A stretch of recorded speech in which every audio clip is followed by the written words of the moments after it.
Mr. Reichler?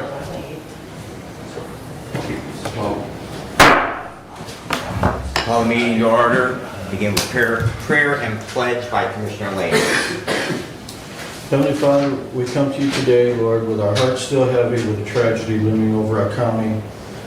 We continue to pray for both families that were affected by this tragedy, and we pray that your hand will be upon them.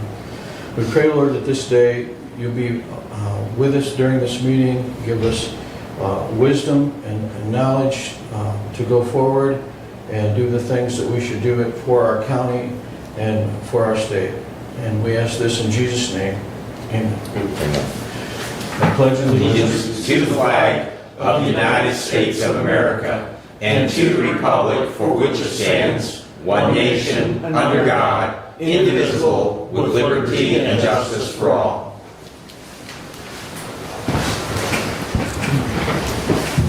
All right, we'll have our first call out to the public. Would anyone like to submit public comment?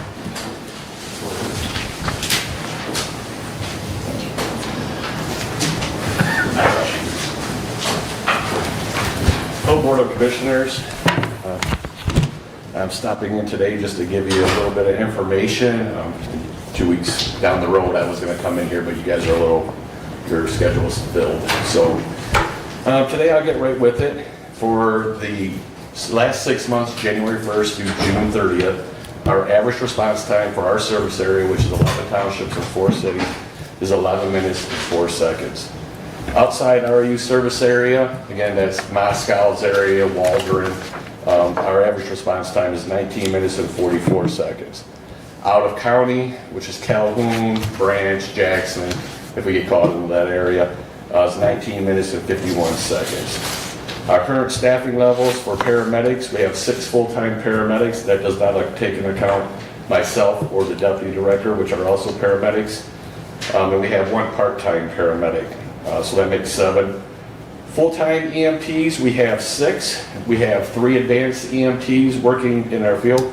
So we try to keep the advanced EMTs and the paramedics working separately because the advanced EMTs can do a lot more in Hillsdale County than other areas. So they're basically able to do almost the same procedures as a paramedic these days in Hillsdale County. Casual staffing EMTs, we have 7.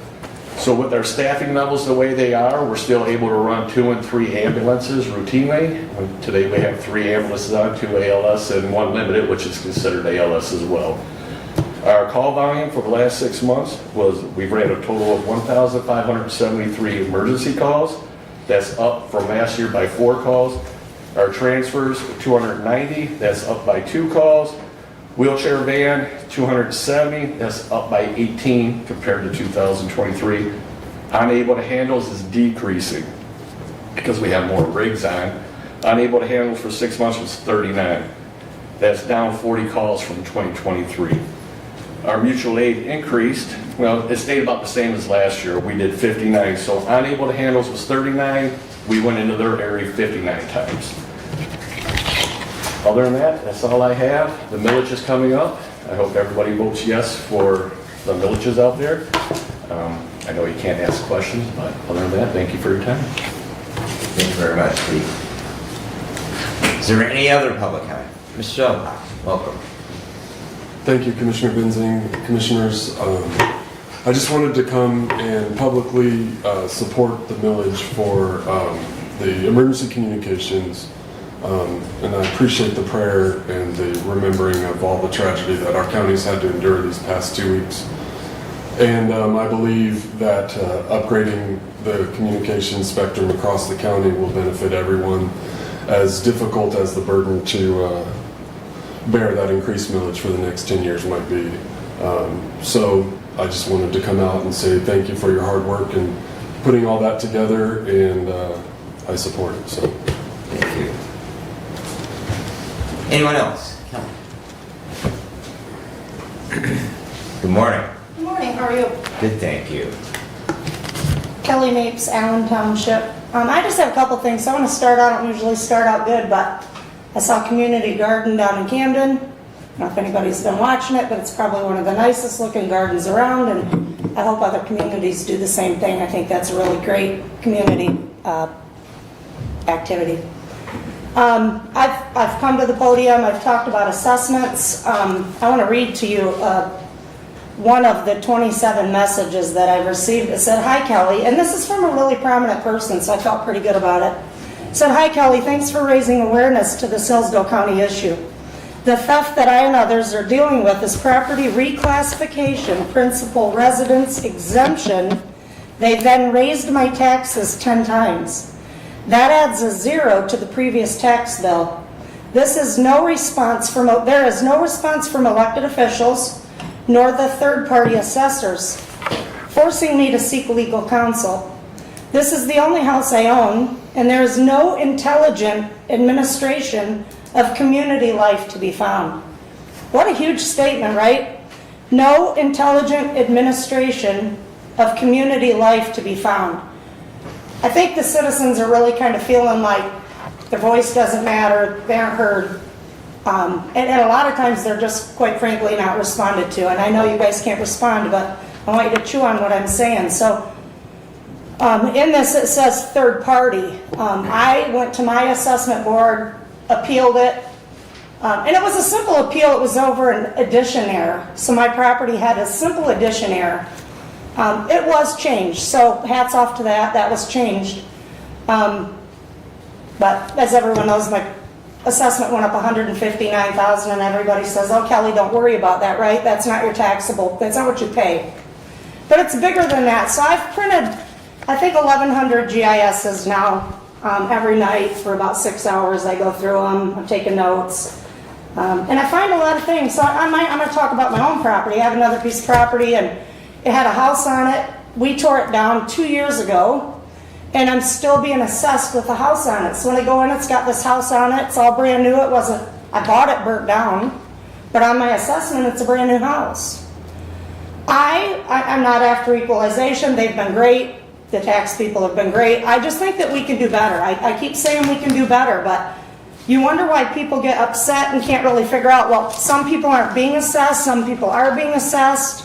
I've lived on my property for 35 years. I look at other people with a comparative value of that, and many haven't been assessed. So lots of questions and concerns about that, all right?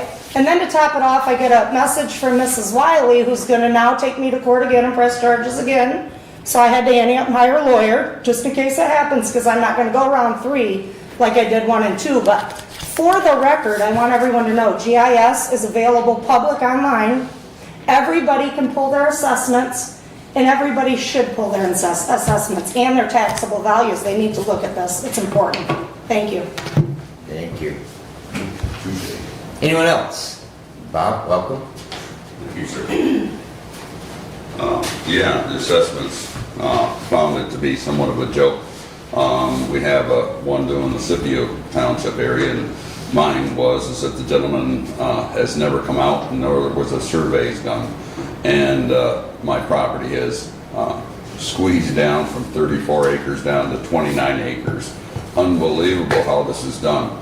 But it's supposedly gospel once it reaches up here to the equalization, and there's nothing he can do about it. That means that you go back and you give a little bit of a bitching if you can at the township, and of course there's not much you can do when you got somebody that's paid off. It does matter a lot, though. Again, this tragedy I want to go to just to say this was an absolute tragedy, to losing a gentleman that I think a lot of people had a lot of respect for, and to see more happening, we got to do something better than allowing the accommodations of meth being contributing, to other people's demise, and just locking them up and letting them go and so on. This catch and release system, I think it needs to be changed. I don't think that from what Mark Wiley holds the purse towards our judges and what cannot be said needs to be kind of re-looked at. And again, I have this old flash drive, and it was due to an arrest that I was given years ago when Mark Wiley was in attendance, and this was also given to each board member here. Now we're going through another series of problems, And again, I'm Mark Wiley. Something's got to be done. Something's got to be changed.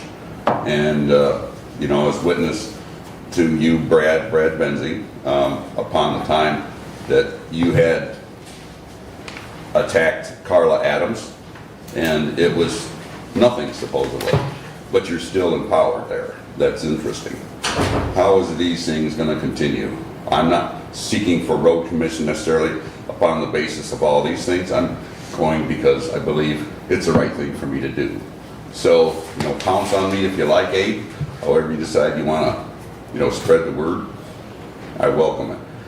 But anyway, thank you guys. Have a great day. Anyone else like to address the board? Going. All right, thank you very much, everyone.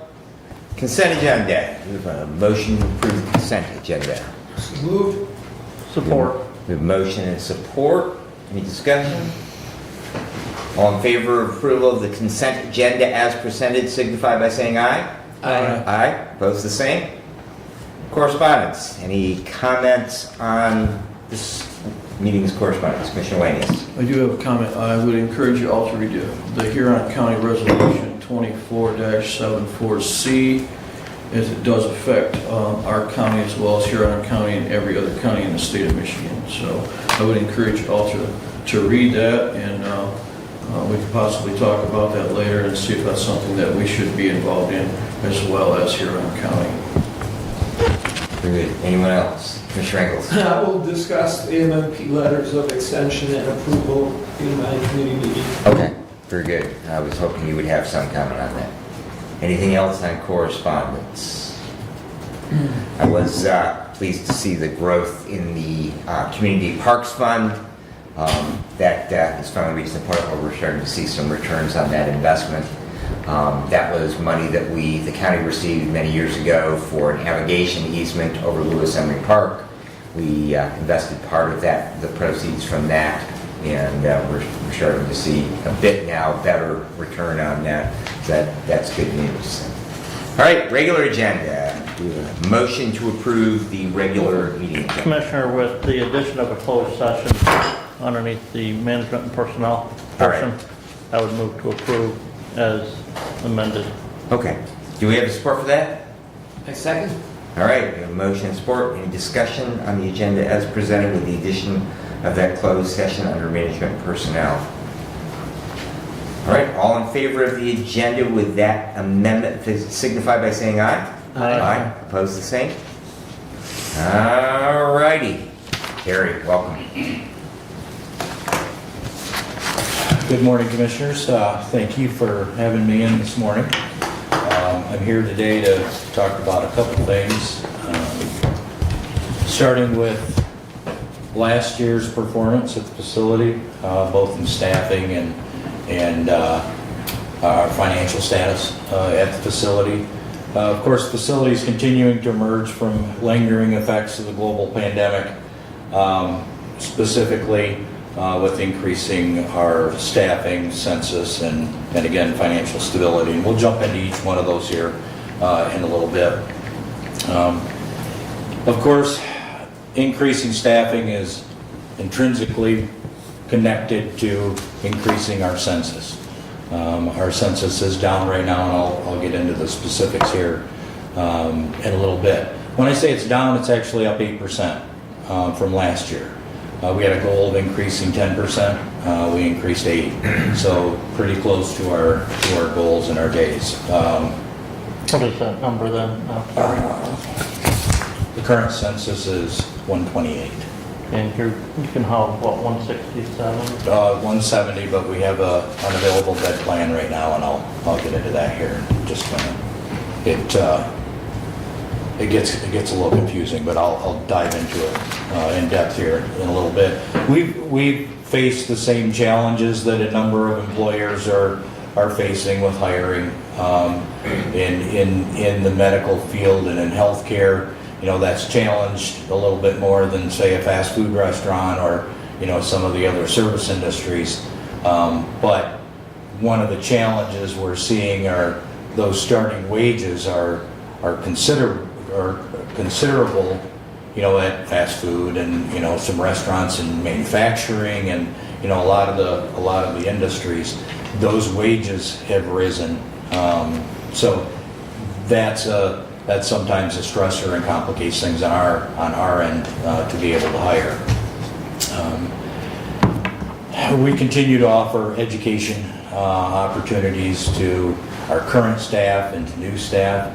Our CNA, Certified Nursing Assistant program, folks can take that at no charge. We pay for that class, we pay for their testing, so they can actually come out of that class with a certification. We also have for our existing staff CNA to LPN, LPN to RN programs that are once again paid for in a combination of facility funds and grant funds that the facility received to add and retain staff.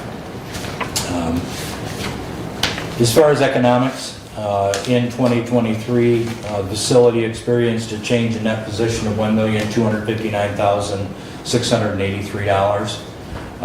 I guess most importantly, we decreased our operating loss from 2022. We had a $3 million operating loss and decreased that to $598,000. So that's a pretty big swing. Now the vast majority of that was that the facility took advantage of a Medicaid rebilling process that was provided by the state of Michigan. In other words, the facility was able to rebill for the previous year, recognizing the actual costs during that year. So the facility receives its reimbursement on a cost-based formula. So each year, we submit our cost reports to the state of Michigan. The state of Michigan analyzes those cost reports and then sets a per diem rate for us that we receive per day for every person that's receiving Medicaid benefits. All right. So it doesn't matter what level of care that individual receives that's receiving Medicaid benefits. There isn't a dollar amount fixed to the acuity of that individual. We receive the same amount every day for the individual. So it doesn't matter their acuity. We receive the same amount every day. What happens is there's an adjustment. So in essence, you're receiving funds, you're receiving reimbursement based on the previous year's expenses. So in essence, you're a year behind each cycle. Now if it gets a little bit further complicated when you mix in the state's fiscal year and then our calendar fiscal year. There's always that overlap of October to September, so it gets a little bit confusing as far as the reimbursement. Like I said, the cost settlement was the major contributing factor to decreasing that loss in operating revenue. But like I said, we did have a net increase of $1.2 million.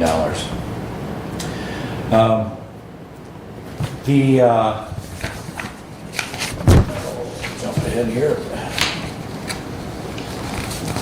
As far as the employee retention credit, I've talked about it the last 3 years that I've came. The facility applied for and was granted an employee retention credit. We're still waiting for it. We're not the only facility. There's a number of medical care facilities in the state of Michigan that are still waiting to receive that employee retention credit. We've completed our IRS audit, rather extensive IRS audit with our agent and a number of other folks. Everything has been submitted, completed. We're in a waiting pattern. At the end of last month, I attended the Michigan County Medical Care Facility Council Spring Management Conference, and that agency is now using their professional organization status and their lobbying arm to confront the IRS or the government officials on a group effort rather than each individual facility, hiring their attorneys and getting their representatives and congressmen members involved. So now we have the size of the professional organization, including Healthcare Association of Michigan involved in trying to move that process forward. I spoke to a number of administrators. Of course, again, the vast majority had not received that, or they were actually denied that employee retention credit. So there's a number of reasons that were given that I heard personally why some of those were denied. We had fulfilled every reason that I heard. Some of those are including you had to prove that there was a partial shutdown or negative impact to your bottom line during COVID. You had to offer your rationale why you felt you were eligible for the employee retention credit. All of those were done by the facility and submitted to the IRS.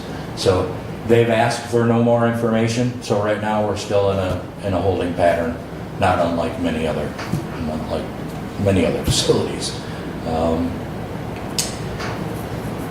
As I said, the overall census, the facility increased by a little over 8% last year. We added 2,611 Medicaid days compared to the year before. And those Medicaid days, of course, the vast majority of our residents are Medicaid, are receiving Medicaid benefits. 88% of our residents are Medicaid, 88.3%. So it's historically our census would run in the high 90s. That's including Medicare, Medicaid, private insurance, private pay folks. Right now our census is running in around the 70% range. Now that being said, we have a 25-bed unavailable bed plan that we've submitted to the state of Michigan through the end of this year, through December 31st. What that does is it doesn't take those 25 beds offline. What it does is it says we won't use those beds for the remainder of this year to realize a reduction in our provider tax. And we'll talk about the provider tax here in a little bit. But it takes those 25 beds off of the calculation to figure our tax. Right now we're in a position where we can do that because we don't have the staff to fill those beds anyway. So you have to have the staff to take care of the folks before you can bring the folks in. It's the classic, you cart before the horse. As far as admissions to the facility, we had 58 admissions. 18 of our folks were discharged home following rehabilitation, and we had 31 deaths at the facility. I do have a couple other numbers as far as our employees at the facility. We currently employ 258 employees. Just to give you an idea of how many of those employees are Hillsdale County residents, 82% of our employees are Hillsdale County residents, so we do have some from Branch and Lenawee and even in Ohio that come up for their employment at the facility. As far as the number or the percentage of our residents that are Hillsdale County residents, and I think that's I get that question quite often. Do you admit from outside of the county? The answer is Hillsdale County resident takes precedent over an out-of-county resident. So right now, out of our residents, 74% came directly from Hillsdale County. The remainder, all but one person, has either family ties where their children, grandchildren, their responsible party live in Hillsdale County, and they've either brought mom or grandma home, from Florida or from out of state, but all but one is from Hillsdale or has family ties right in Hillsdale. And talking a little bit more about Medicare. We have a fairly low number of Medicare residents at the facility. The facility again is our census is made up by folks that have already exhausted their resources. So they're receiving those Medicaid benefits. So Medicare reimburses at a higher rate than Medicaid because Medicare reimburses on the acuity of the individual. So the the more care the individual requires, the higher the reimbursement. However, the problem is we have very few Medicare folks at the facility. The majority, again, are Medicaid. Those are just some additional numbers on the facility. I want to talk a little bit about the direct care provider and non-direct care provider incentive that's provided by the state of Michigan. The state of Michigan provides an additional dollar amount per hour to those individuals that provide direct care. So CNAs, RNs, LPNs, and respiratory therapists receive a premium on top of their current pay. And I've laid out those starting wages with the $3.20 an hour incentive that's paid for by the state of Michigan for those direct care providers. The non-direct care providers, so that's everyone other than a CNA, RN, LPN, or respiratory therapist, they receive 85 cents an hour on top. Initially, there wasn't a non-direct care provider incentive. So we're talking about housekeeping, laundry, maintenance, those that aren't providing direct patient care. There wasn't in the beginning a premium for them. There is now, and that's 85 cents. We understand in the new state budget, that was carried over, so we'll go through fiscal 25, the 85 cents, and the state has provided an additional 20 cents an hour to those direct care providers. So those are on top of our wages, so that's a way that the facility can compete with other industries in the area, with manufacturing or other service industries. That allows us to compete a little bit better with them. Of course, we do have two unions at the facility, SEIU, they represent the LPNs, and then AFSCME represents the CNA's housekeeping, laundry, maintenance, and dietary. CMS has recently introduced mandatory staffing limits for nursing homes and some skilled nursing facilities that are housed in hospital settings. Those mandatory staffing levels are going to further complicate and make it harder for the facility to hire. It's an unfunded mandate, so in other words, CMS is saying you will increase your staffing rating to this many staff for this many residents. Again, unfunded, so the facility would have to pick up those costs if you can even bring them in. So it's an example in my mind of someone, making a resolution or making a regulation that's never worked in the industry or never actually had boots on the ground to try to provide that care. Fortunately, the medical care facility is a 5-star staffing rated with Centers for Medicare and Medicaid. I included our staffing ratios in the report. We are at or above the state and national limits for staffing right now. And again, it's a balancing act. Historically, when we would have an open bed, we would admit to that open bed, and that's when our census was 98, 99% full. Now we have to look at how many staff we have on board before we can bring someone in. So it's backwards than it used to be. So it certainly does complicate things. Excuse me, Yeah. Terry, so does that change how many people one care provider can oversee? And how much change is that from where you're at right now? For us, there's an increase in the number of registered nurse hours that are provided that we would be under that limit if they were passed today. These staffing mandates are phased in over a two-year period. Because we have a rural designation in Hillsdale, that gives us a little bit more time to meet those numbers, but some of the more metropolitan area facilities, they're going to have to hit those numbers when they come out. So for us, the only thing that we would have to increase right now is registered nursing hours per day. registered nurses, of course, that's the premium pay for us in healthcare. Those are the folks that have a higher pay rate. So that's something that we're looking at in the future. It is being challenged very vigorously in different courts and again by professional organizations.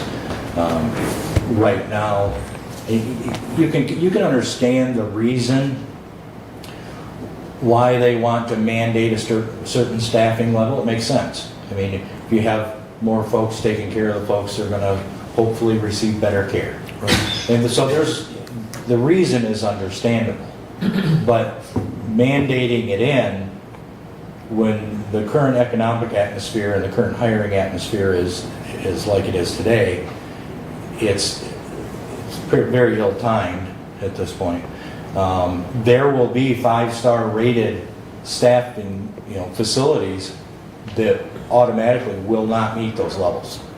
So they'll either have to decrease their census, to increase their patient care hours per day, which again is going to affect their revenue coming in, and it's going to have a negative impact on skilled nursing, throughout the state, throughout the nation. It's CMS. So thank you.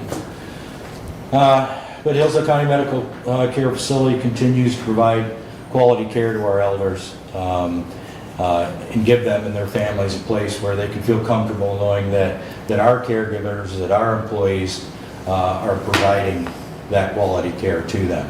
If they're not able, or for whatever reason aren't able to meet the needs of their loved ones anymore, the medical care facility is a place that they can trust that their family will receive that quality care. Are there any questions on that before I move into the millage?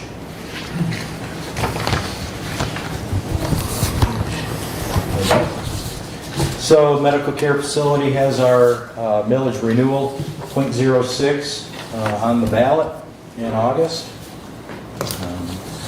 0.06 mils would cost the owner of a home in Hillsdale 60 cents per thousand on their taxable value of their home. The millage is estimated to bring in $1,162,000 in the first year. And it is a renewal, it's not an increase. So those funds, I often get the question, and I welcome the question, what do you do with the money? How does the facility use that tax revenue each year that it receives from the taxpayers? If you look on the net position change sheet that I provided you, you can see that tax revenue from the county last year was $938,000, so it is going to go up this year. If the millage passes, when the millage passes, that'll go up to $1.1 million. That $938,000 offsets the facility tax that has to be paid. I broke that down. There are two taxes that the facility pays. One is a maintenance of effort tax. That's a tax that's assessed on each bed, each occupied bed per day at the facility. You can see again on that change in that position, that's the maintenance of effort tax. Last year that tax was $535,732. So there's where half of that tax revenue went to pay the facility's maintenance of effort. There's the other tax up at the top, right above the right below the maintenance of effort, quality assurance provider tax. That is a tax that's assessed on the facility, again by the state of Michigan. That amount annually was $822,000. So if you take those two taxes and you add them together, it's kind of a shell game. This gets kind of difficult to explain. The state will charge you a tax, then they'll reimburse a portion of that tax the next year back to the facility. So here again, we're operating on on a per diem rate based on the previous year's expenses. So it starts to get a little bit confusing. But out of that $822,000 tax, the facility received back $373,000 in revenue. So the net tax, the net provider tax, ends up being $448,000. So if you combine the MOE and the provider tax, the facility was taxed $984,635 in tax revenue. The total tax revenue from the county was $938,000. So it just about covers that tax entirely. That's what the facility uses our millage for.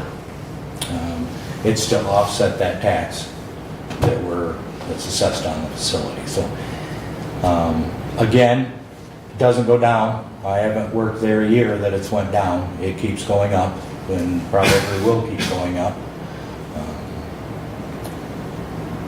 And like I said, it doesn't go down. So the facility relies on that millage revenue to pay that tax. If we didn't have it, that would come out of our general fund. So it's a benefit to the facility, to the staff, to the residents especially, and of course to the families that rely on the facility to provide that care to their loved ones. I'm open for any questions that you might have. Questions for Terry? Commissioner Wagner? And Terry, a lot of those questions that I sent you've answered already. What would that cost be if somebody needed care for a family member and they were private pay a day? And I know it's going to be dependent on the acuity of the individual itself. If someone pays privately per day, it's $400 per day. So our Medicaid rate right now is $398 a day. So our private pay rate cannot be less than what the facility is reimbursed by Medicaid. We try to keep those as close as we can because it's outrageous. You can go through life savings very quickly at $400 a day. That's $12,000 a month. Right. Yep. It's very, very expensive. Those private pay rates, they'll go up at least once a year. They go up, I think this year we're going to go up about $14 a day. This year, I mean after October, about $14 a day because our Medicaid rate is going to increase by $13.14. So we have to keep that slightly above what our Medicaid reimbursement is. Commissioner Wentz? Yeah, Terry, you talked about employee retention program. Is that state funded that you have to apply for, or can you expand on that a little bit? It's a federal program. Okay. And it was to provide relief to not just nursing homes, but businesses. That was Okay. the first or the second COVID. It was one of the Yeah, COVID. one of the COVIDs then. Okay. Yeah, in 21. Actually, we were approved in 21 and haven't got a check yet from them. But that's a federal program, not a state program. So that's through the IRS. Okay, I hadn't heard that it was, terminology Yes. is different, so. Yeah, it's a federal program, and like you say, the IRS, one thing I've learned is you can't hurry them along unless they want something. If they want something, then you get it to them quickly.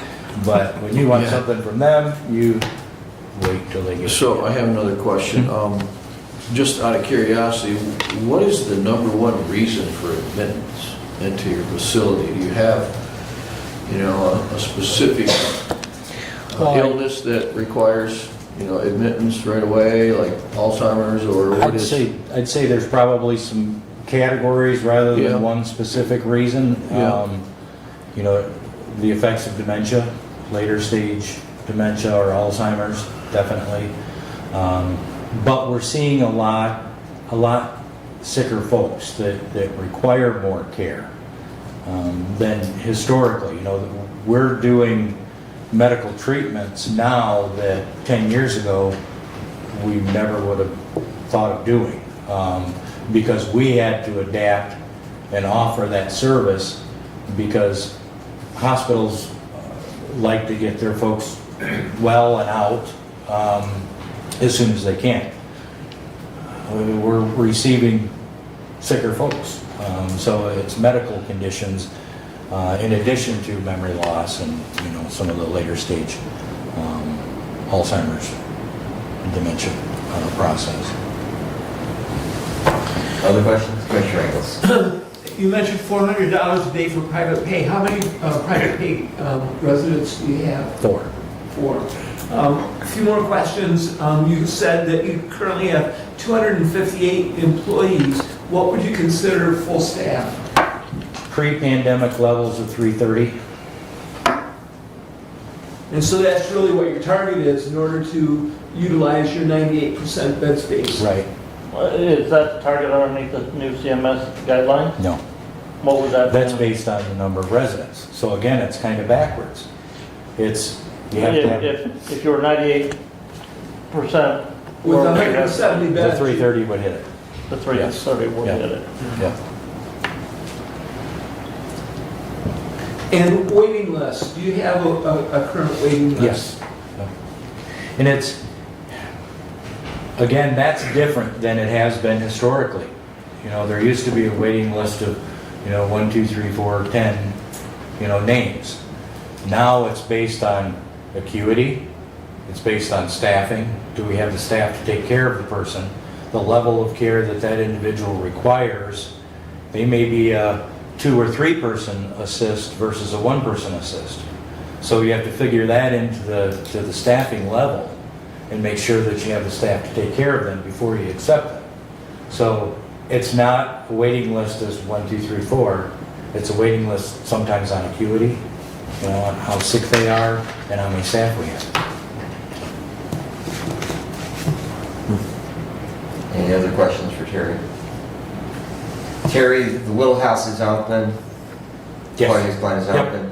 And what's the focus here? I know that it had shifted at one point from its original to more of a rehab, and so. Right now, it's both.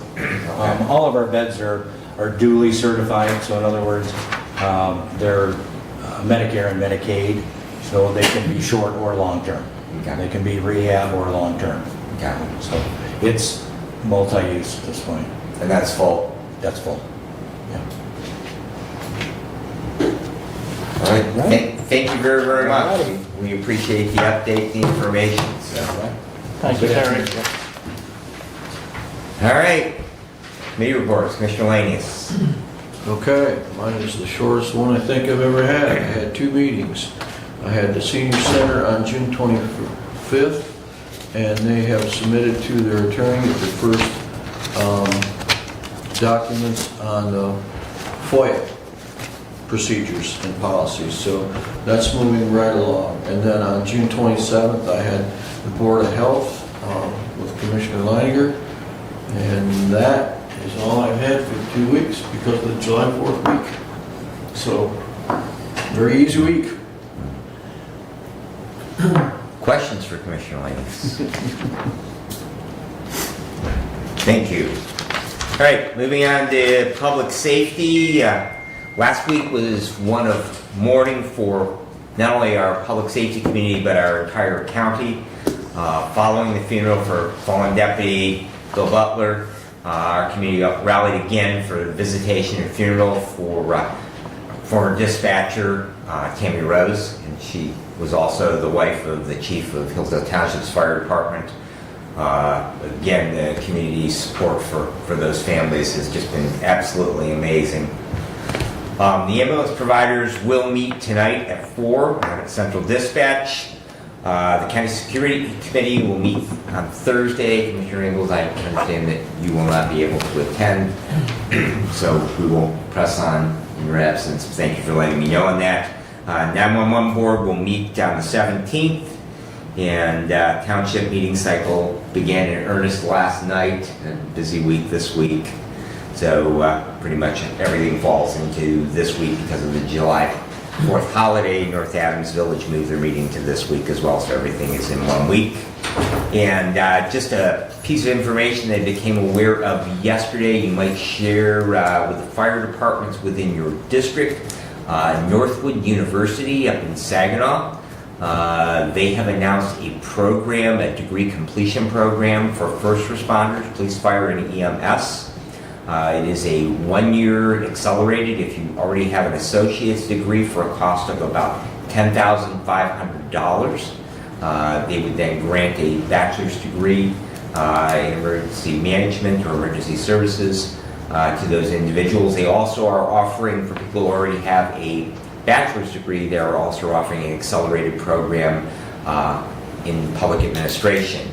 So something that people might want to look into at a reasonably low cost. And that concludes my report unless there are questions.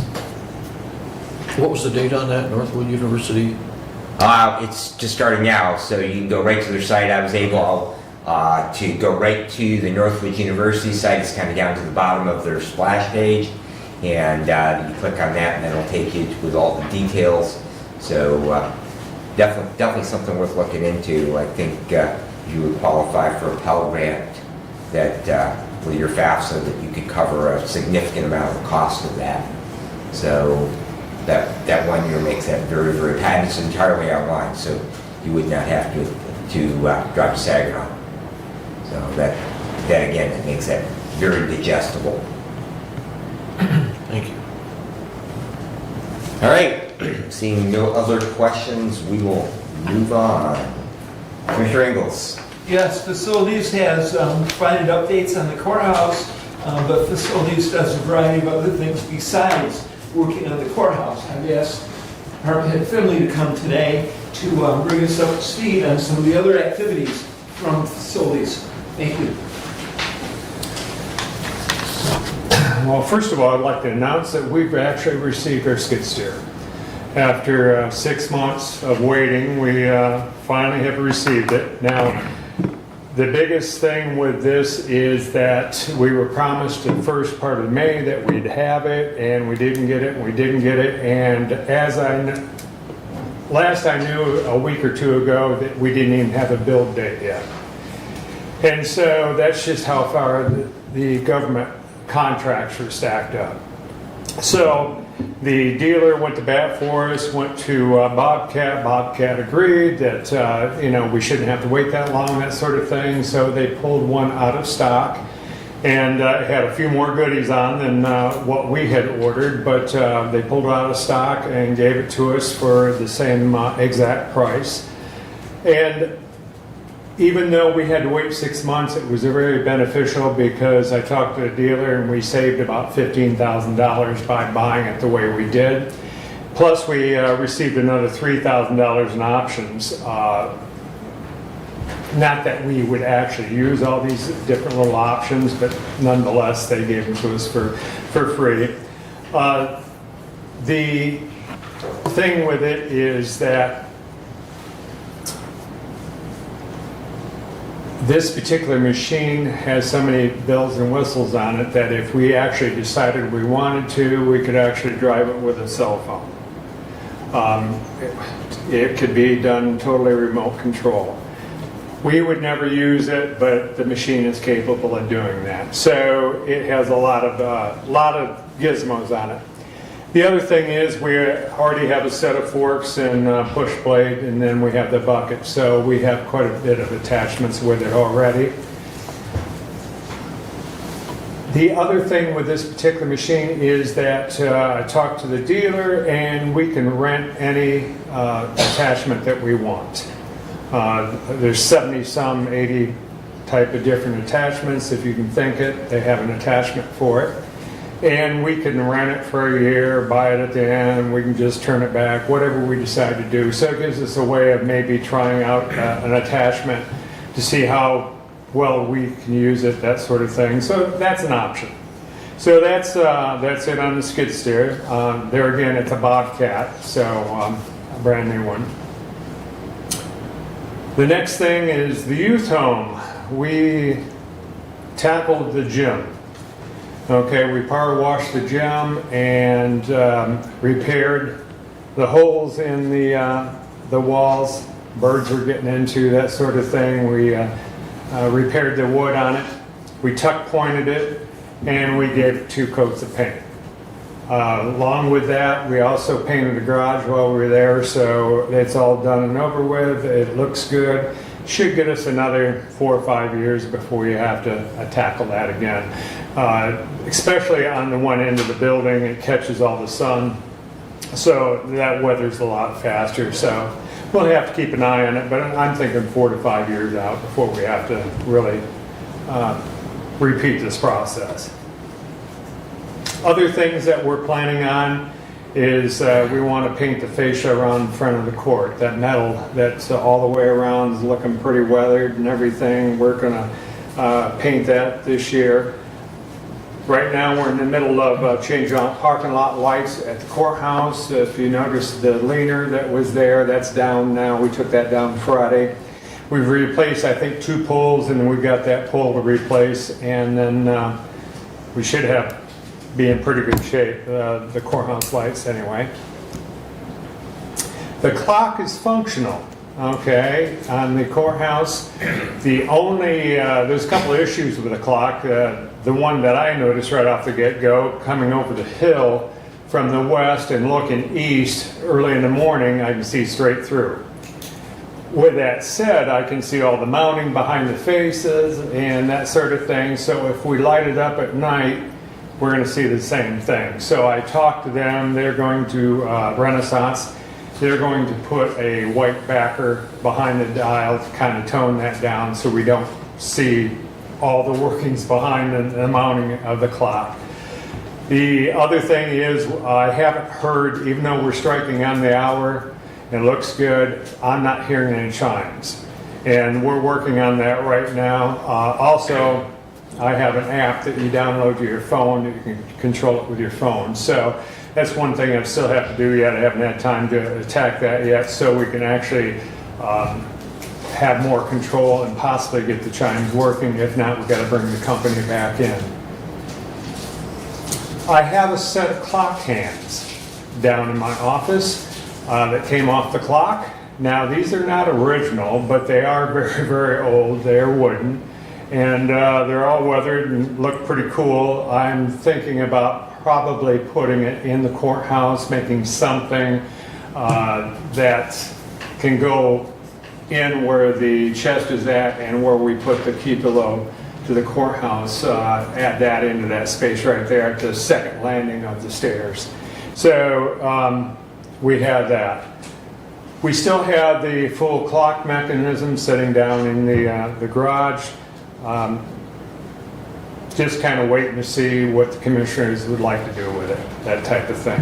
Has Darren from the Historical Society contacted you about that yet? No, Okay. I have not. So I'm just kind of waiting to hear, you know, what direction we're going to go and what we're going to do with it. But it sits down there all tarped up, and it's not hurting anything, but at this point in time, so we're good. Still pending, we have the Lifeways fascia. We want to put fascia all the way around in the building there. Right now it's wood. We have a lot of bee problem with the wood, so we're going to end up, we do have the metal bought for it. We're just waiting to get the manpower to actually put that up. Let's see, what else do we have?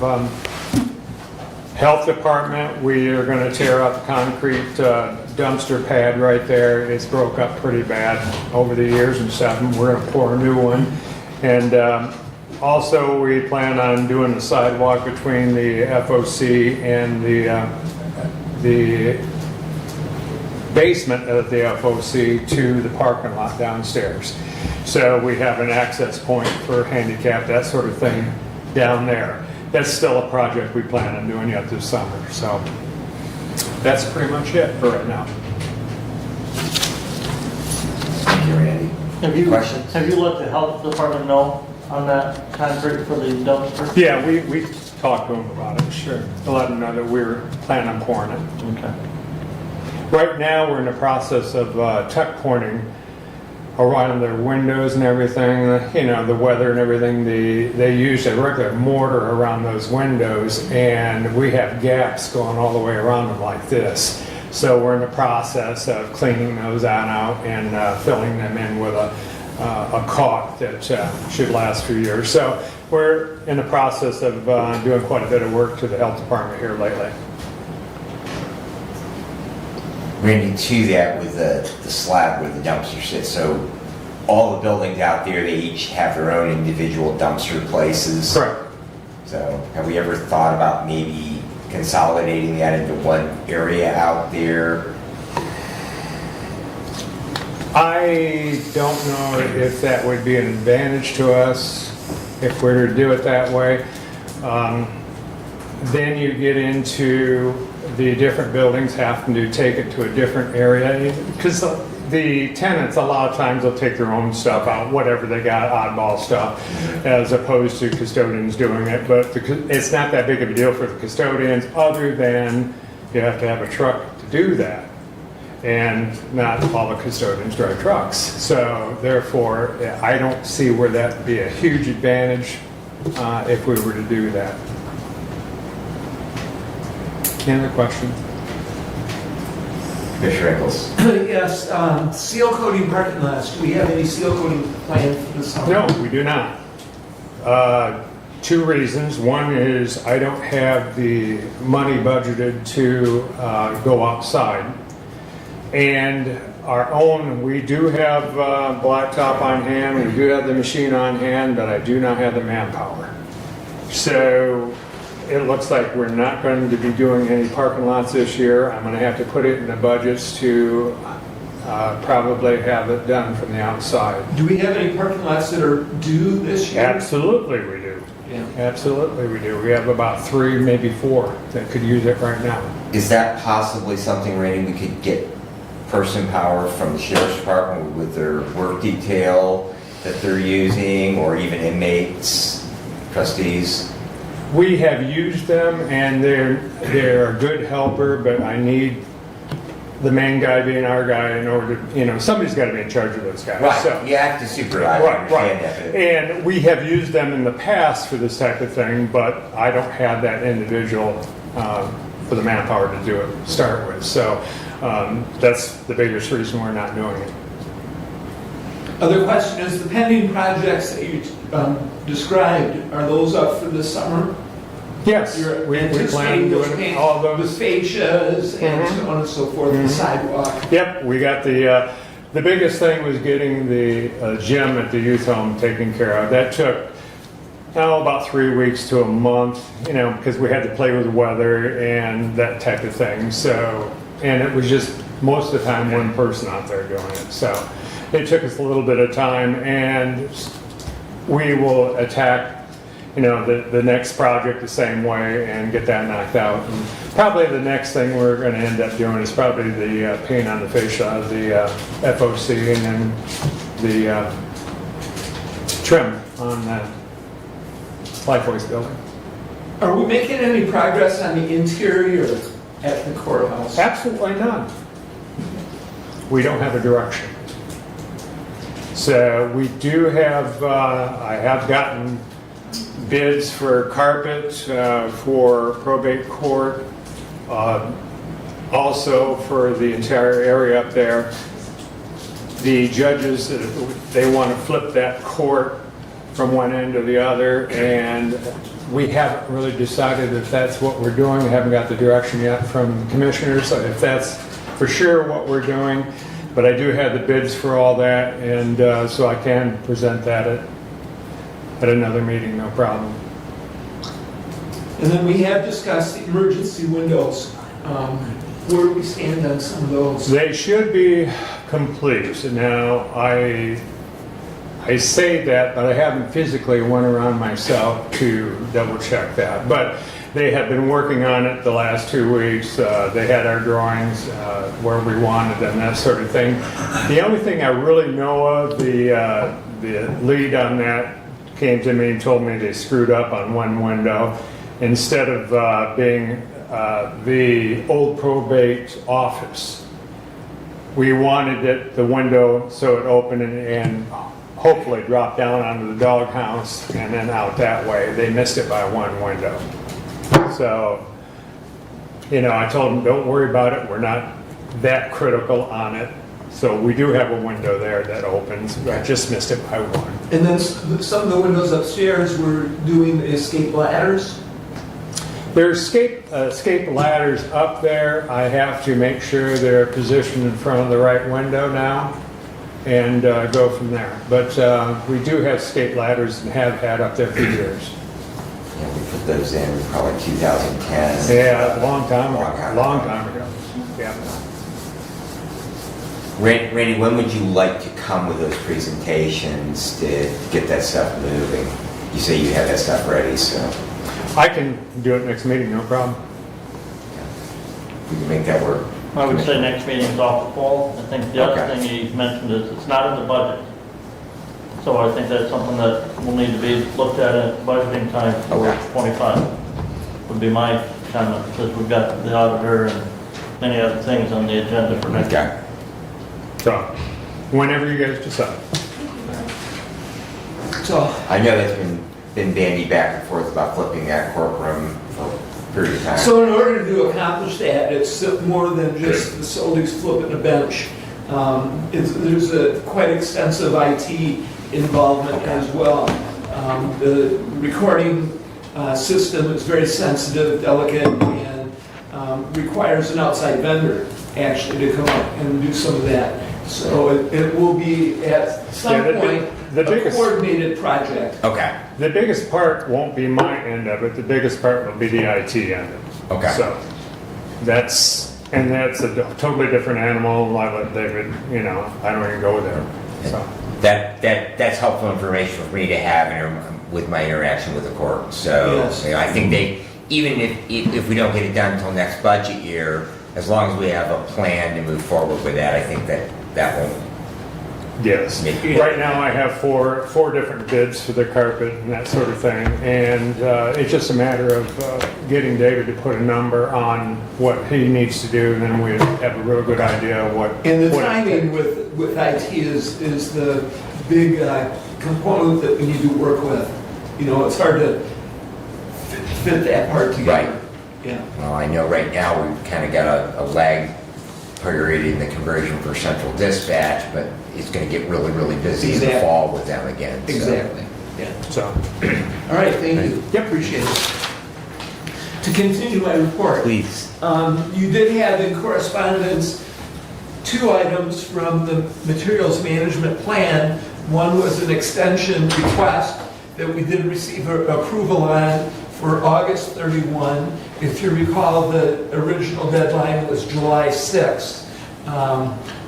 Commissioner Wiley and myself attended by Zoom a meeting with St. Joe County, also Branch County, and a representative from Eagle. And the discussion was to try and create a collaboration between the 3 counties.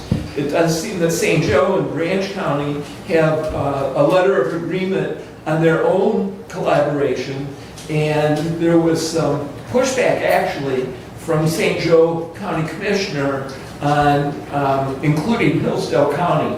They will take it back to their Board of Commissioners for discussion. Any commissioner here that has a chance to have a meeting with the St. Joe or Branch County Commissioner, please do mention our materials management plan and our desire to collaborate.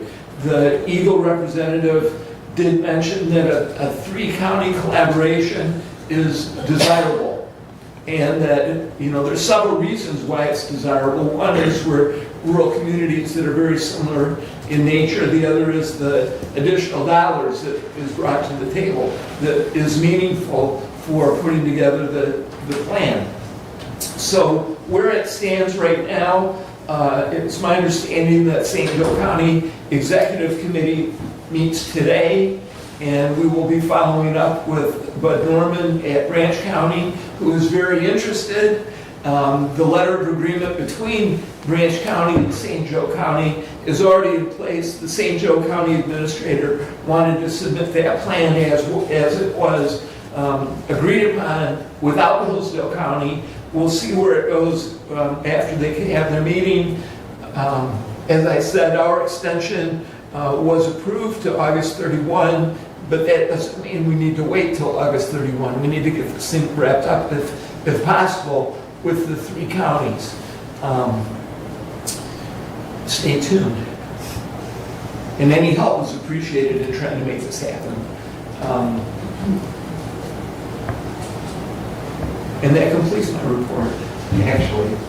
Thank you. If you have any questions, please ask, and if you have any input on this, as I said, Commissioner Wiley and myself spent, the time. The St. Joe County was actually quite surprised that Hillsdale County was interested, and I think there could be some movement on that. However, it will take some discussion from us to make it happen. So.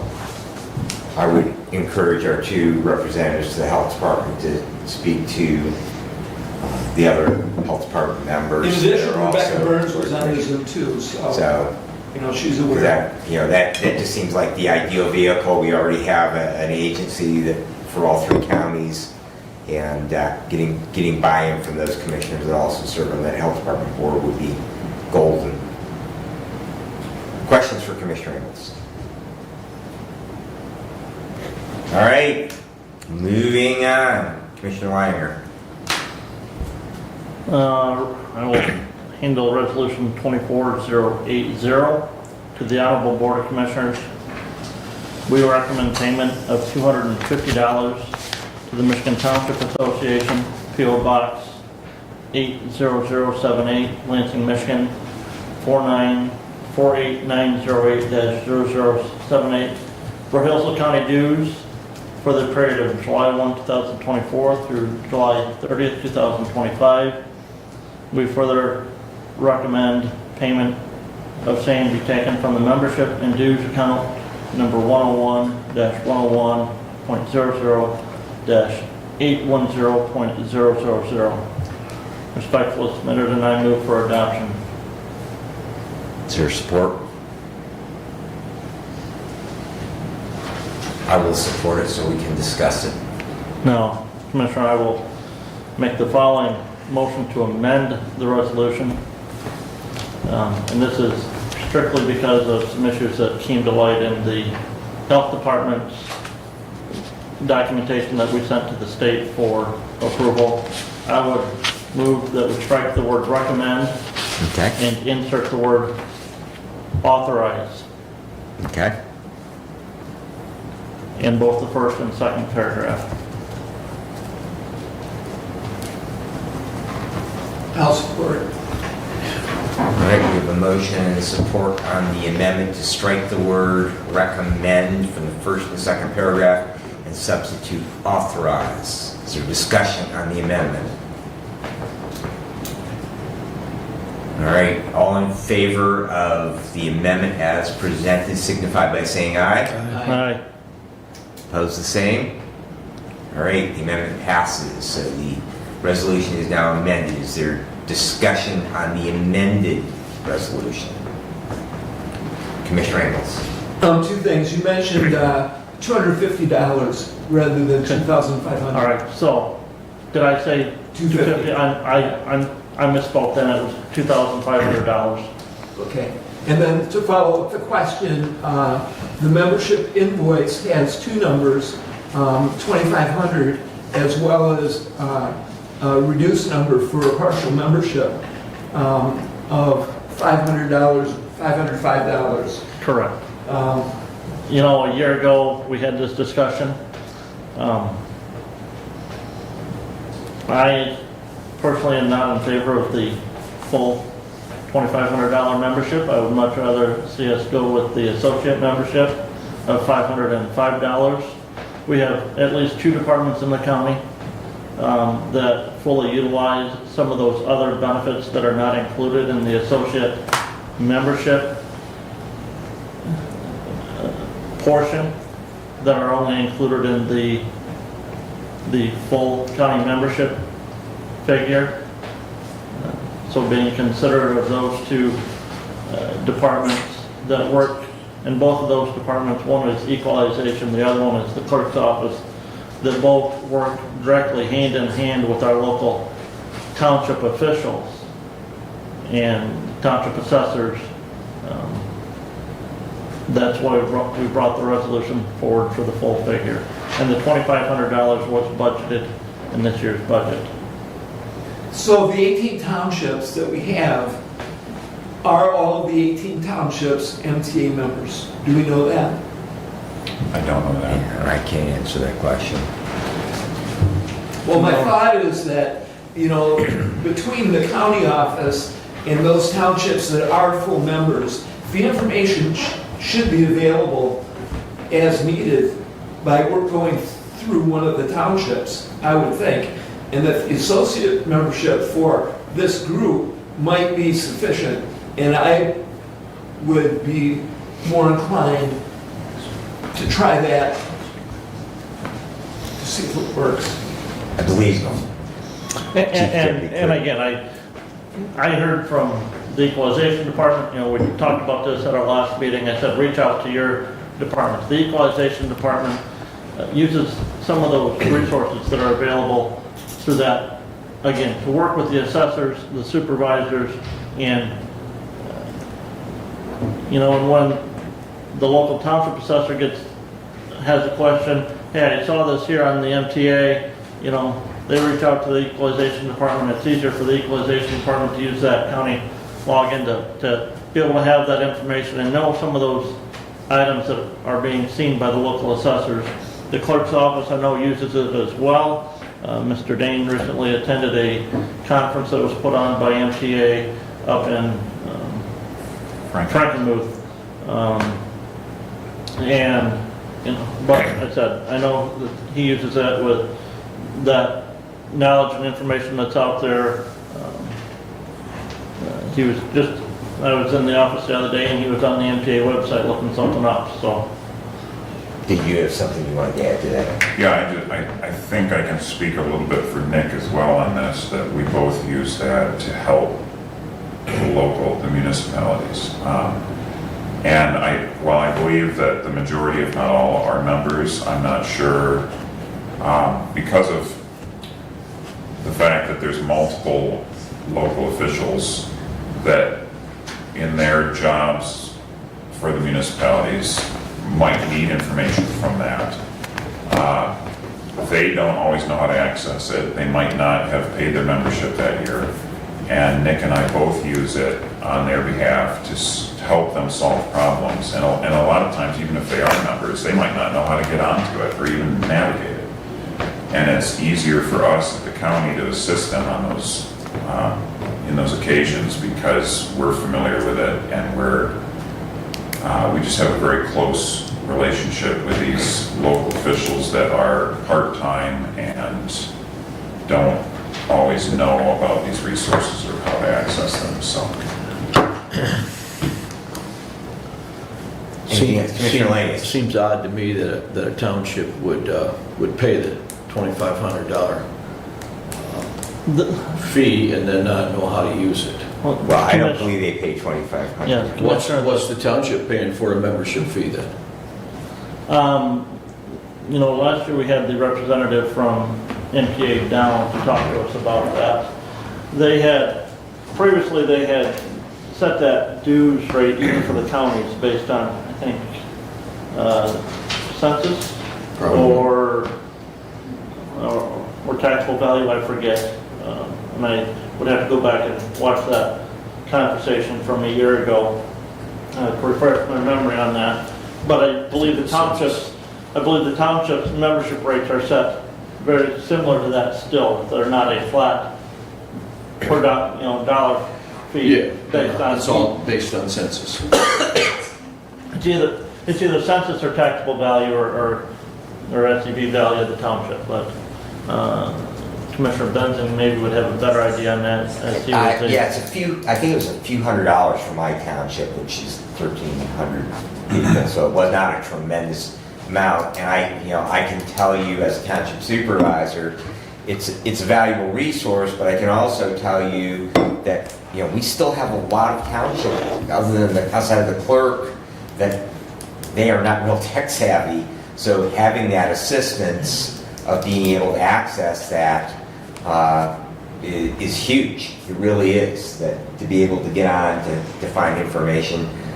I know I use all the time to look contact information up outside of my own district. When we were talking about materials management plan and those townships that operated transfer stations, that I needed to reach out to a couple of the supervisors to find out if they had filed on behalf of Ransom Township, if they had filed their document with the state and how they had gone about that, and so was able to locate that information fairly readily. So it really is a valuable resource at times. Commissioner Ingles. So it seems the difference between the associate membership and the full membership essentially is access to the website. That the associate gives you the publications, gives you the newsletter, You get different columns. Then you also get discounted pricing on educational events, what you do not get with the associate membership. It sounds like the real reason to have the membership is the website access and the phone call to staff. Correct.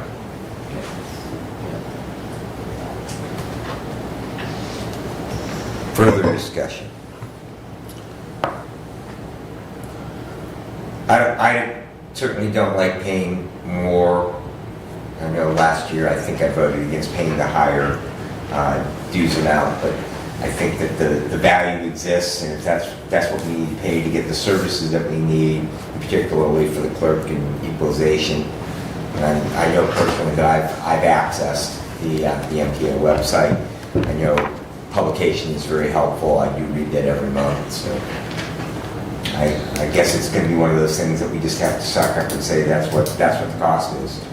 And if I may, an example of something that the county used directly, we had to reach out to MTA and have used the resources to create our FOIA policy directly from their stuff. So we've reached out to them directly on that. Okay. Further, Commissioner Lynch. So if the townships are only having a small percentage of this, or isn't there something we can do if the county does the whole $2,500? Maybe the townships don't need to pay it. Maybe the townships need to pay the county for services that we can provide through the MTA, and then the townships wouldn't be burdened with their enrollment. I mean, it just seems like it's double jeopardy here somehow. I understand. But does the townships right now reimburse the budget for their time spent For certain on things, research? For certain things, they do. Okay, Okay, if it's for election work, then yes, they do. But I'm gonna guess for some of the work that, for some of the equalization stuff, yes, they do. The equalization prints their tax bills, maintains their tax rolls, yes, they do reimburse the county for some of that expenses. But, when we're elected and we serve in public, we don't serve ourselves, we serve our constituents. And at times that constituency includes those local township and the township officials that we're serving. that's correct. And that's not just us as the elected, that is our employees at the county level as well.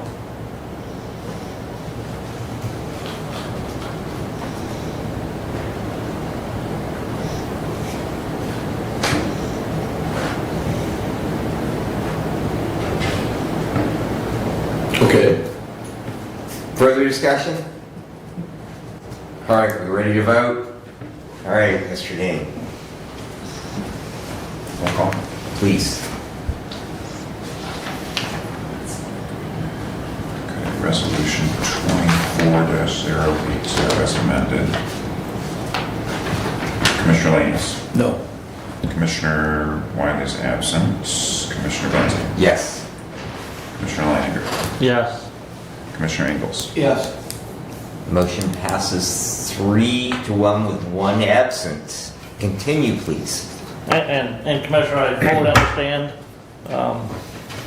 Commissioner, I would, yes, at times I feel like that associate membership is better, but again, after those conversations with the equalization and clerk, that's why we brought it forward as it was.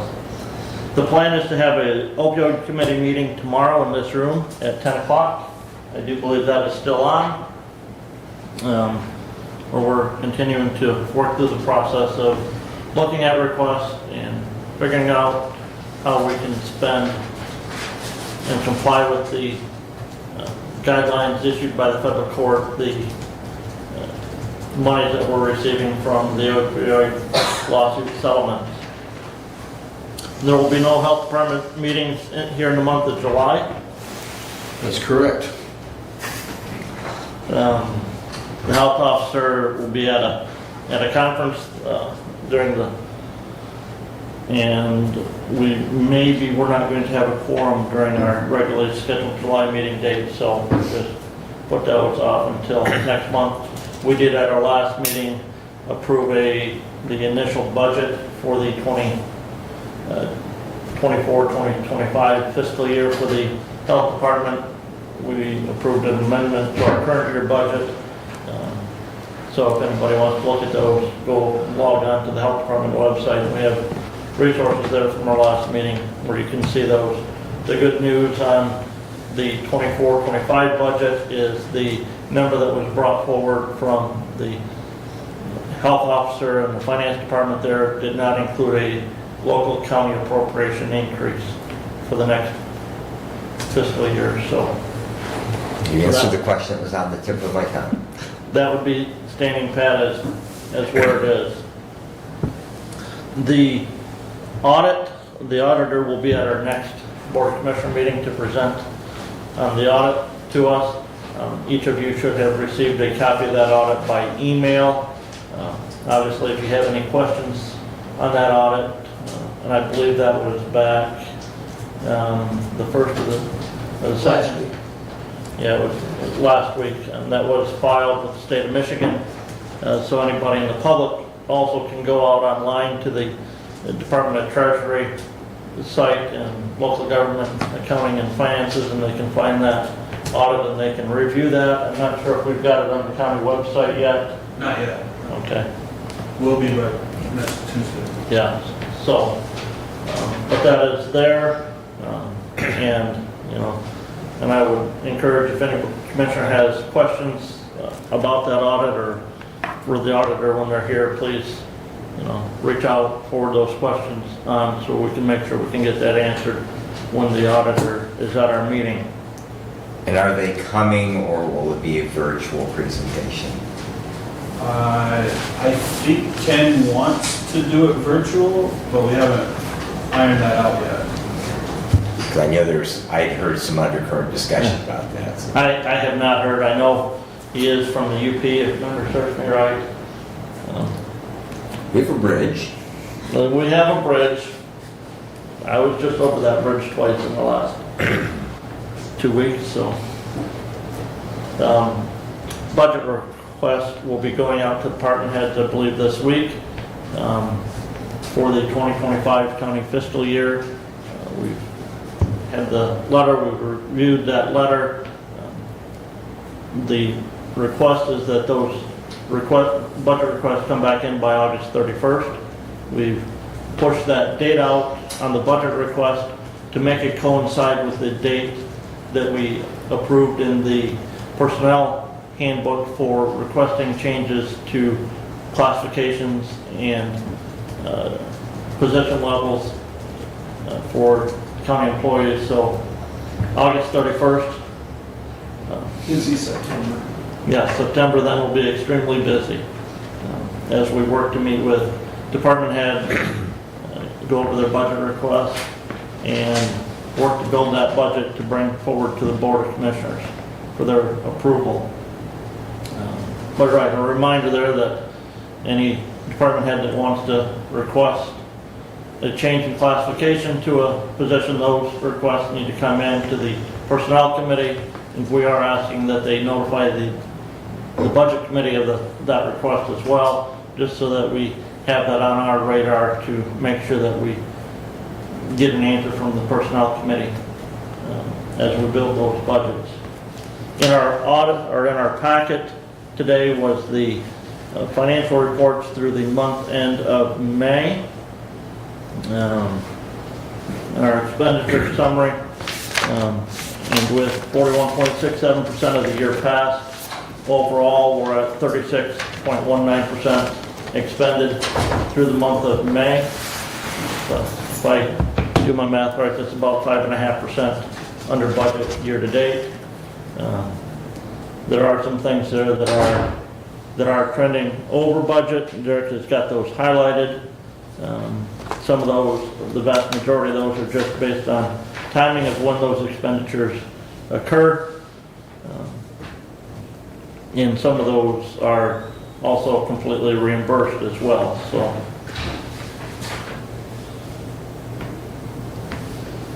I believe that concludes my report at this time.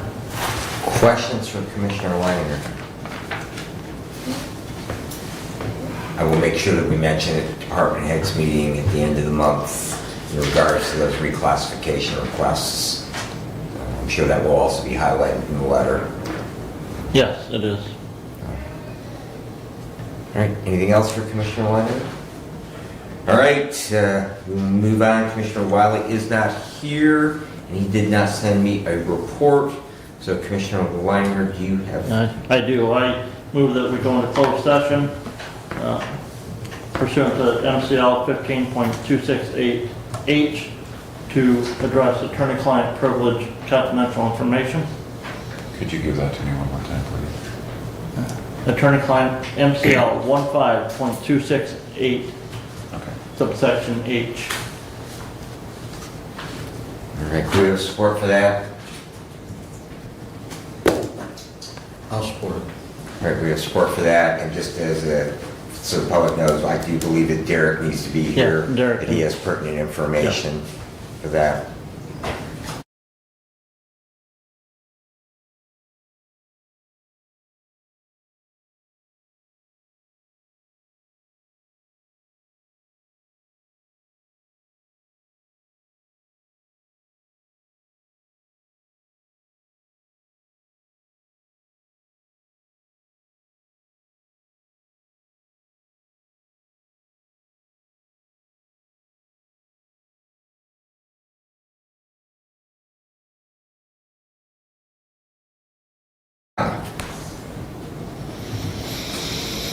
All right. Is there anything you would like to add to that, Commissioner? Nope. All right. All right, I believe that that concludes all of our items on the agenda then. So we have our second call out to the public. Kelly. Quick to your Can you feet. raise them, because my phone's about to die. Kelly Mapes, Allen Township. I have a whole lot of stuff, so I just want to say I was able to attend the poker run down at Fairgrounds, 1,000 motorcycles. It was, like impossible to even explain how cool it was, but I want to say, like, the comments about our fairgrounds for people that had come out of town, you can't imagine the comments being made, so I don't know if that's a county thing, but if you want to give somebody credit for that, there were so many great things about the buildings, and the grass was mowed, and everything was kept very nice for that day, so I want to say that. As far as budgets, is there any way we can go back to like the old days where we had an attached budget, or we could see a budget so we don't have to try to find what pertains to like where we're at for these meetings? I don't know if we could just put a couple copied budgets up when people come in, but just a suggestion. And then I want to talk about millages and appropriations. So we already give money through appropriations, which you just mentioned. The health department isn't going to change. I'd like to challenge that. I'd like to see, because if population went lower, then maybe those appropriation numbers would go lower. But my concern is we already pay some agencies appropriated money, and then now on top of it, we're going to pay millages. So I feel like as a citizen, we're almost double paying these people. I want to read a citizen's comment. It says, and I will vote no on the proposals. Businesses will not close down if proposals don't pass. They simply won't have the massive cushion our extra taxes provide. They'll have to learn to manage their money exactly like we've had to manage ours as citizens. I think that's powerful. I don't think he says it's a renewal. I don't look at millages as a renewal opportunity. I look at millages as a handout of money to help you get your program or project in order, and then you should seek sustainable funds for these projects and programs. Just my thought. I question after what happened the last couple weeks, do we need a new jail? I know I shouldn't say it, but I think that we need to look at the possibility of that over maybe some of these other projects. I had a community member say we need to not have any more projects until we complete the projects we have in our community. I thought that was pretty strong. But I do know some people mentioned in the really, really dire hot weather that they don't have air conditioners out at that jail. And I mean, I was pretty much suffocating in my own house with air conditioning, and I just kind of thought about that as a human process. As we talk about getting a new building here and a new building there, I really think the jail needs to be looked at. And only for, as we're talking about safety, right? I just saw the maintenance fellow come up, and he stated no direction. I feel bad for him because what he talked about was important. You talked about safety with fire at the courthouse. You talked about having fire escapes at the windows. And what came to my mind were those zone violations, or are those violations, and are the employees safe in the courthouse currently without those being installed? I heard carpet, and in my mind, I think we need to get our fire hazards underway, and I think that's kind of what he's looking for, is direction. So let's get him the direction he looks for. The MTA money we just talked about, I use that website all the time, just so you know, as a citizen, I'm on it all the time. I call them, they'll talk to me, they'll answer my questions. I think that was a good move. I was going to really quick cover on that too. I mean, that's huge, that 1,240 local units of government that govern more than 96% of Michigan's land area, in which over 58% of Michigan's property values are located. Townships provide essential services to more than 51% of Michigan's citizens and deliver the best value for local services. So there you have it. I just want to make sure I have every single thing I wanted to talk about. I think I'm about done anyways.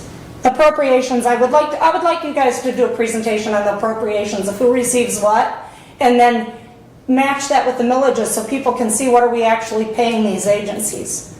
And I think that's it. Thank you. Thank you. Anyone else? Going. All right, additional business. Commissioner Lannis. Just some thoughts on the tragedy in the county. To expand on that, there were two families that suffered losses, and I'm a little disappointed in the fact that the second family didn't get much support, if any, that I seen.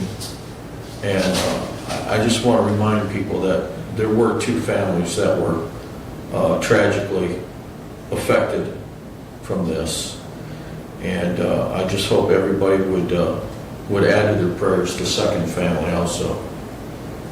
And other than that, I'm just going to continue to pray for this county and our community for healing and prosperity. Thank you. Commissioner Liner. In response to a couple of questions that were raised earlier today, our budget is available online, free of charge to anybody. Look at that 24 hours a day. There's line items in there where you see appropriations, transfers out. It's quite clear as to where that money goes.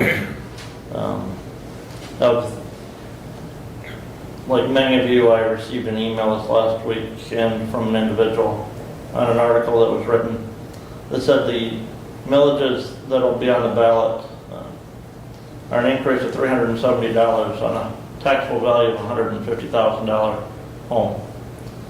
Now remember, we have, I believe, less than 2,000 homes in Hillsdale County that have a taxable value of over $150,000 or more. Two of the millages that'll be voting, the residents will be voting on are technically renewals. There's a renewal of the medical care facility, 6/10 of a mill operating millage, and there's a renewal of the ambulance millage. And looking at what we anticipate levying this year, and then going to 2025, if those millage levies pass and the Board of Commissioners at that time levies the full amount, the ambulance millage would, on the average home, in average property in Hillsdale County, which is about $52,000, would amount to $1.03 increase annually. And the medical care facility operating millage would be 62 cents a year annually different over what that average $52,000 taxable value home would be in 2024. That's what the difference would be from 2025 and 2024 is $1.65. The other thing is, there was mentioned earlier today about assessments. We at the county commissioner level do not assess properties. That is done locally by the township and city assessors. Those assessments then are reviewed by the board of review at the local level. If people have an issue with their assessment, they need to make sure that they appeal at the board of review. Because if they don't appeal there, I believe they're limited that they can't go to the state tax tribunal for an appeal. So, but that appeal is not done to the Board of Commissioners, that's done at the Township Board of Review, and then if they're not satisfied with that answer, then they move up to the tax tribunal, not to the Board of Commissioners. And that's the proper process for appealing your assessment or your taxable value. And more money. Anything else, Commissioner? That is it. All right. Commissioner Ingles. Well, we have contested commissioner seats for the election coming up. We have contested state rep. We have villages on the ballot. My comment would be I would encourage everyone to vote on August 6th. The voting process for our the primary season is very important. This vote on August 6th is a major vote for our county, and I would encourage everyone to vote on August 6th. Very good. Thank you. And I would actually like to echo Kelly's comment about getting your property tax card. That is one lesson I learned as a property owner many, many years ago. You want to get that thing and you want to look at it, because you might find out that you have an improved basement when you really have an old Michigan basement, or you have 3 fireplaces when you maybe have a wall heater.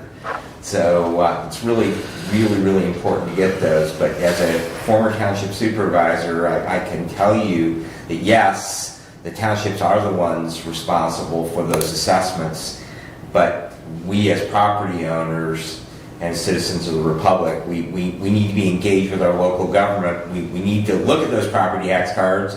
We need to avail ourselves to the boards of review, which are citizen members. They're not elected officials, they're not family members, because the statute is very, very clear on that. Those people have to be non-relatives of elected officials, and they can't be elected officials. The township supervisor is the clerk and does not have a vote on that board of review. So it's very, very important to utilize that if you feel there is a problem with your assessment, to get those. And hopefully, if townships are doing what they should, and the assessors are doing what they should, every 3 years, that every property in a unit of government should be reviewed. Includes all I have. Thank you. All right. Seeing nothing further before the board, we are adjourned.